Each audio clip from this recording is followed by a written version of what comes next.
distributors, our ultimate goal is to take movies from filmmakers and make them see by the highest number of people which is possible.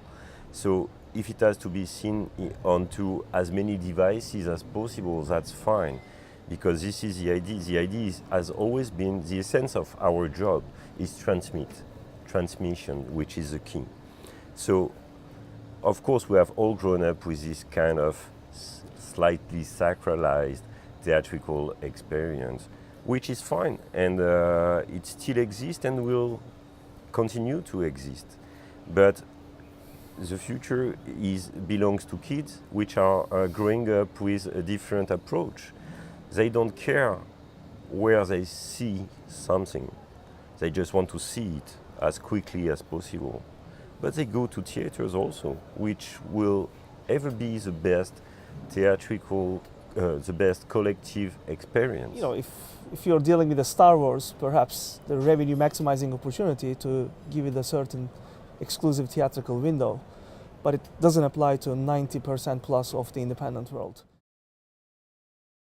To take the most talked about example, Okja, if it was into a theater, probably they will go to see it, but for their friends that have got no theaters close to them, they will be very happy to see day one on their device. Let's say, and it will make everybody yell at me probably, but I think we are a very retro country. So we try to protect something which at some point we will never be able to stand for that.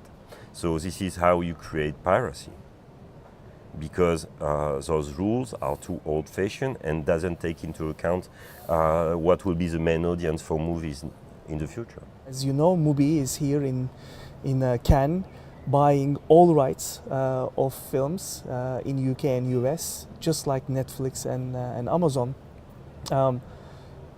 But I believe that, you know, we really are committed to the theatrical experience. We believe that these films should be seen on the big screen.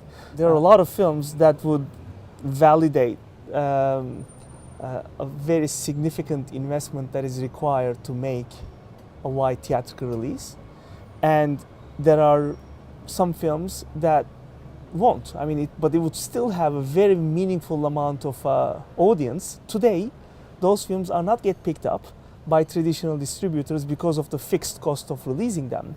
But as platforms like us become more and more successful, you know, our marginal cost of delivery is almost zero, right? So we can really get behind these films and introduce them to these audiences. So yes, the success and the continued success of VoD platforms is ultimately really good for independent cinema. For us, this is a different approach because we know VoD platform.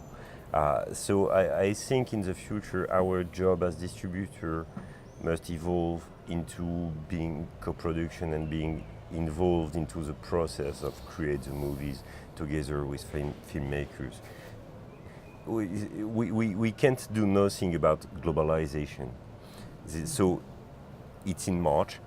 And at some point, to be part of this, we have to be part of the creative process and investment process to be able to have our word to say when we're discussing with worldwide platforms. So this is how I see the evolution of our business.